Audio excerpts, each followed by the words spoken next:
ನಮಸ್ಕಾರ ಸ್ನೇಹಿತರೆ. ಕರ್ನಾಟಕ ಅಂಚೆ ಇಲಾಖೆಯಲ್ಲಿ ಹೊಸ ನೇಮಕಾತಿಯನ್ನು ಮಾಡ್ತಿದ್ದಾರೆ. ಸೊ ಈ ಒಂದು ನೇಮಕಾತಿಯ ಬಗ್ಗೆ ಈ ಒಂದು ವಿಡಿಯೋದಲ್ಲಿ ಸಂಪೂರ್ಣವಾಗಿ ತಿಳಿಸ್ಕೊಡ್ತೇನೆ. ನೋಡಿ ಸ್ನೇಹಿತರೆ, ಈ ಹುದ್ದೆಗೆ 10ನೇ ತರಗತಿ ITI ಪಾಸ್ ಆದ ಅಭ್ಯರ್ಥಿಗಳಿಗೆ ಈ ಒಂದು ಕೇಂದ್ರ ಸರ್ಕಾರದಿಂದ ಶಾಶ್ವತ ಉದ್ಯೋಗ ಪಡೆಯುವ ಅವಕಾಶ ಇದೆ. ಸೊ ಯಾವ ಹುದ್ದೆಗಳಿವೆ ಮತ್ತು ಎಷ್ಟು ಸಂಬಳ, ಯಾರು ಅರ್ಜಿ ಹಾಕಬಹುದು, ಅರ್ಜಿ ಸಲ್ಲಿಸಲು ಕೊನೆಯ ದಿನಾಂಕ ಯಾವುದು, ಆಯ್ಕೆ ಪ್ರಕ್ರಿಯೆ ಹೇಗಿರುತ್ತೆ, ಸೊ ಎಲ್ಲ ಮಾಹಿತಿಯನ್ನು ಈ ಒಂದು ವಿಡಿಯೋದಲ್ಲಿ ಸಂಪೂರ್ಣವಾಗಿ ತಿಳಿಸ್ಕೊಡ್ತೀನಿ. ಸೊ ವಿಡಿಯೋನ ಸ್ಕಿಪ್ ಮಾಡದೆ ಕಂಟಿನ್ಯೂ ಆಗಿ ಲಾಸ್ಟ್ ಕೊನೆಯವರೆಗೂ ನೋಡಿ. ಸೊ ಎಲ್ಲ ಮಾಹಿತಿಯನ್ನು ಕರೆಕ್ಟಾಗಿ ತಿಳಿದುಕೊಳ್ಳಿ. ಸ್ನೇಹಿತರೆ, ಈ ನೇಮಕಾತಿಯನ್ನು ಭಾರತ ಸರ್ಕಾರ ಅಂಚೆ ಇಲಾಖೆ ವತಿಯಿಂದ ಪ್ರಕಟಿಸಲಾಗಿದೆ. ಸೊ ಈ ಹುದ್ದೆಗಳು ಮೇಲ್ ಮೋಟಾರ್ ಸರ್ವಿಸ್ ಬೆಂಗಳೂರು ಕಚೇರಿಯಲ್ಲಿ ಭರ್ತಿ ಮಾಡ್ತಾ ಇದ್ದಾರೆ. ಇದು group C central government permanent job ಆಗಿರುತ್ತೆ. ಸೊ ಒಟ್ಟು ಹುದ್ದೆಗಳು ನೋಡಿ. ಸೊ ಇಲ್ಲಿ ಟೋಟಲ್ ಆಗಿ 4 ಪೋಸ್ಟ್ಗಳನ್ನು ಕರೆದಿದ್ದಾರೆ. ಫಸ್ಟ್ ಬಂದು MV ಮೆಕ್ಯಾನಿಕ್, ಅಪ್ಹೋಲ್ಸ್ಟರ್, ಕಾರ್ಪೆಂಟರ್ ಕಮ್ ಜಾಯಿಂಟರ್ ಮತ್ತು ಪೇಂಟರ್. ಸೊ ಈ 4 ಹುದ್ದೆಗಳಿಗೆ ಇಲ್ಲಿ ನೇಮಕಾತಿಯನ್ನು ಮಾಡ್ತಿದ್ದಾರೆ. ಸೊ ಪೇ ಸ್ಕೇಲ್ ಸ್ಯಾಲ್ರಿ ಬಂದು 19,900 ರಿಂದ 63,200ವರೆಗೆ ನಿಮ್ಮ ಸ್ಯಾಲ್ರಿ ಕೊಡ್ತಾರೆ. ಸೊ ಈ ಒಂದು ಅಪ್ಲಿಕೇಶನ್ನ ಅಪ್ಲೈ ಮಾಡುವ ಕೊನೆಯ ದಿನಾಂಕ 18/7/2026 5ರವರೆಗೆ ಇದು ಕೊನೆಯ ದಿನಾಂಕವಾಗಿರುತ್ತೆ. ಸೊ ಇದು ಫಸ್ಟು 1 ಇಯರ್ ನಿಮಗೆ ಅಪ್ರೆಂಟಿಸ್ಶಿಪ್ ಅಂತ 1 ಇಯರ್ ಪ್ರೊಬೇಷನ್ ಪೀರಿಯಡ್ ಇರುತ್ತೆ. ಸೊ ಆಮೇಲೆ ನಿಮಗೆ ಇಲ್ಲಿ ಏಜ್ ಲಿಮಿಟ್ ನೋಡಿ, 18 ರಿಂದ 30 ವರ್ಷ ಒಳಗಡೆ ಇರೋರು ಸೊ ಈ ಒಂದು ಅಪ್ಲಿಕೇಶನ್ನ ನೀವು ಅಪ್ಲೈ ಮಾಡ್ಬೋದು.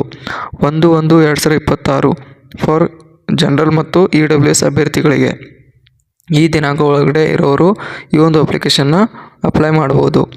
ರಿಲ್ಯಾಕ್ಸೇಷನ್ ಏಜ್ ಲಿಮಿಟ್ ವಯಸ್ಸಿನ ಸಡಿಲಿಕೆ ನೋಡಿ, SC/ST ಅಭ್ಯರ್ಥಿಗಳಿಗೆ 5 ವರ್ಷಗಳ ತನಕ ವಯಸ್ಸಿನ ಸಡಿಲಿಕೆ ಇರುತ್ತೆ. OBC ಅಭ್ಯರ್ಥಿಗಳಿಗೆ 3 ವರ್ಷಗಳ ತನಕ ವಯಸ್ಸಿನ ಸಡಿಲಿಕೆ ಇರುತ್ತದೆ. ಎಜುಕೇಷನ್ ಕ್ವಾಲಿಫಿಕೇಷನ್ ಬಂದು ಅಭ್ಯರ್ಥಿಯು ITI ಅಥವಾ NCVT ಮಾನ್ಯತೆ ಪಡೆದ ಸಂಸ್ಥೆಯಿಂದ ಸಂಬಂಧಿತ ಟ್ರೇಡ್ನಲ್ಲಿ ಸರ್ಟಿಫಿಕೇಟ್ನ ಹೊಂದಿರಬೇಕು ಅಥವಾ 8ನೇ ತರಗತಿ ಪಾಸ್ ಮಾಡಿ ಸಂಬಂಧಿತ ಟ್ರೇಡ್ನಲ್ಲಿ ಕನಿಷ್ಠ 1 ವರ್ಷದ ಅನುಭವವನ್ನು ಹೊಂದಿರಬೇಕು.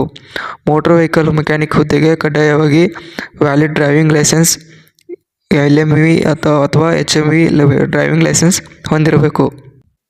ಮುಂದೆ ಆಯ್ಕೆ ಪ್ರಕ್ರಿಯೆ ನೋಡೋಣ, ಹೇಗಿರುತ್ತೆ ಆಯ್ಕೆ ಪ್ರಕ್ರಿಯೆ ಅಂತ. ಮೊದಲು ಅಪ್ಲಿಕೇಶನ್ ಚೆಕ್ ಮಾಡ್ತಾರೆ. ಸೊ ನಂತರ ಟ್ರೇಡ್ ಟೆಸ್ಟ್ ಇರುತ್ತೆ. ಆಮೇಲೆ ನಿಮ್ಮ ಒಂದು ಪ್ರಾಕ್ಟಿಕಲ್ ಟೆಸ್ಟ್ ಮಾಡ್ತಾರೆ. ಸೊ ಈ 3 ಟೆಸ್ಟ್ಗಳಲ್ಲಿ ನೀವು ಪಾಸ್ ಆದರೆ ಅರ್ಜಿಗೆ ನೀವು ಸೆಲೆಕ್ಟ್ ಆಗ್ತೀರಾ. ಸೊ ಈ ಒಂದು ಅಪ್ಲಿಕೇಶನ್ನ ನೀವು ಸ್ಪೀಡ್ ಪೋಸ್ಟ್ ಮುಖಾಂತರ ಅಪ್ಲಿಕೇಶನ್ನ ಹಾಕಬೇಕಾಗತ್ತೆ. ಸೊ ಫಸ್ಟಿಗೆ ನಿಮ್ಮ ಒಂದು ಕಳಿಸಿರೋ ಅಪ್ಲಿಕೇಶನ್ನ ಚೆಕ್ ಮಾಡ್ತಾರೆ. ಸೊ ನೀವು ಕಳಿಸಿರೋ ಅಪ್ಲಿಕೇಶನ್ ವ್ಯಾಲಿಡ್ ಐತಾ ಇಲ್ಲ ಅಂತ, ನೀವು ಈ ಒಂದು ಹುದ್ದೆಗೆ ನೀವು ಎಲಿಜಿಬಲ್ ಇದ್ದೀರಾ ಅಂತ ಚೆಕ್ ಮಾಡ್ಕೋತಾರೆ. ಸೊ ಎಲಿಜಿಬಲ್ ಇದ್ದರೆ ನೆಕ್ಸ್ಟ್ ನಿಮಗೆ ಸ್ಕಿಲ್ ಟೆಸ್ಟ್ ಅಂತ ಮಾಡ್ತಾರೆ.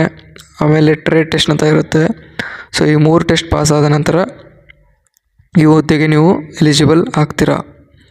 ಅರ್ಜಿ ಶುಲ್ಕ SC/ST ಮತ್ತು ವುಮೆನ್ ಅಭ್ಯರ್ಥಿಗಳಿಗೆ ಯಾವುದೂ ಅರ್ಜಿ ಶುಲ್ಕ ಇರುವುದಿಲ್ಲ ಮತ್ತು ಇತರೆ ಅಭ್ಯರ್ಥಿಗಳು ಜನರಲ್, OBC, EWS ಅಭ್ಯರ್ಥಿಗಳಿಗೆ 100 ರೂಪಾಯಿ ಅಪ್ಲಿಕೇಶನ್ ಫೀ ಇರುತ್ತದೆ.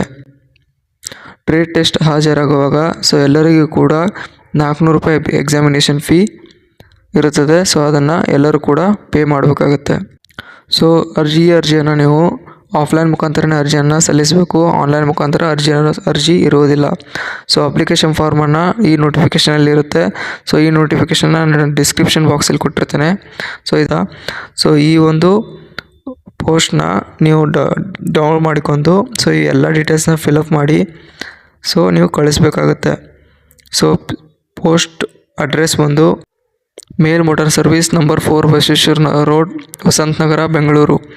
ಸೊ ಎನ್ವೆಲಪ್ ಮೇಲೆ ಈ ಒಂದು application of the post skilled artist ಅಂತ ಬರೆದು ಸೊ ಈ ಒಂದು ಅಡ್ರೆಸ್ನ ಹಾಕಿ ನೀವು ಪೋಸ್ಟ್ ಮಾಡಬೇಕಾಗತ್ತೆ.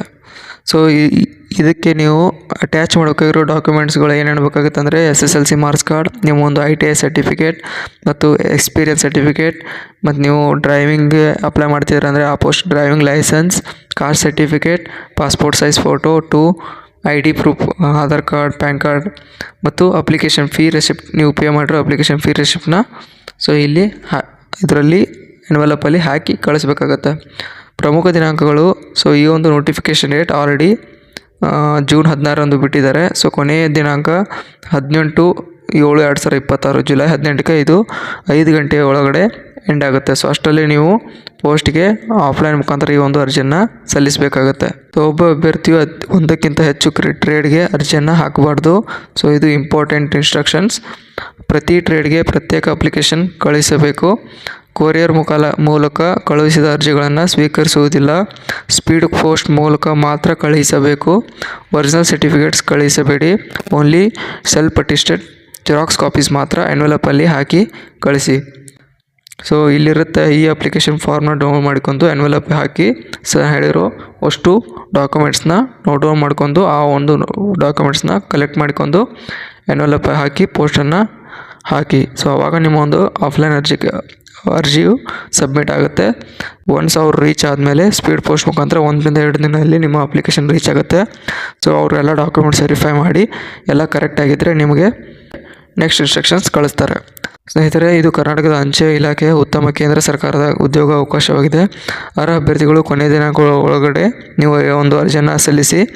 ಸೊ ನೋಡಿದ್ರಲ್ಲ, ಈ ಒಂದು ವಿಡಿಯೋದಲ್ಲಿ ನಾನು ಸಂಪೂರ್ಣವಾಗಿ ಅಂಚೆ ಇಲಾಖೆಯಲ್ಲಿ ಕರೆದಿರುವ 4 ಹುದ್ದೆಗಳ ಬಗ್ಗೆ ಸಂಪೂರ್ಣ ಮಾಹಿತಿಯನ್ನು ಕೊಟ್ಟಿದ್ದೇನೆ ಮತ್ತು ಹೇಗೆ ಅರ್ಜಿಯನ್ನು ಸಲ್ಲಿಸಬೇಕಂತ ಹೇಳಿದ್ದೇನೆ. ಪ್ರಮುಖ ದಿನಾಂಕಗಳನ್ನು ಹೇಳಿದ್ದೇನೆ. ಸೊ ಈ ಒಂದು ಚಾನಲ್ನಲ್ಲಿ ನಾನು ಎಲ್ಲ ಥರದ ಜಾಬ್ಸ್ ಬಗ್ಗೆ ಅಪ್ಲೋಡ್ ಮಾಡ್ತಾ ಇರ್ತೀನಿ. ಸೊ ಈ ಒಂದು ವಿಡಿಯೋನ ನೀವು ಸಬ್ಸ್ಕ್ರೈಬ್ ಮಾಡ್ಕೊಳ್ಳಿ. ಸೊ ಎಲ್ಲ ಥರದ ವಿಡಿಯೋಗಳು ನಿಮಗೆ ರೀಚ್ ಆಗ್ತವೆ.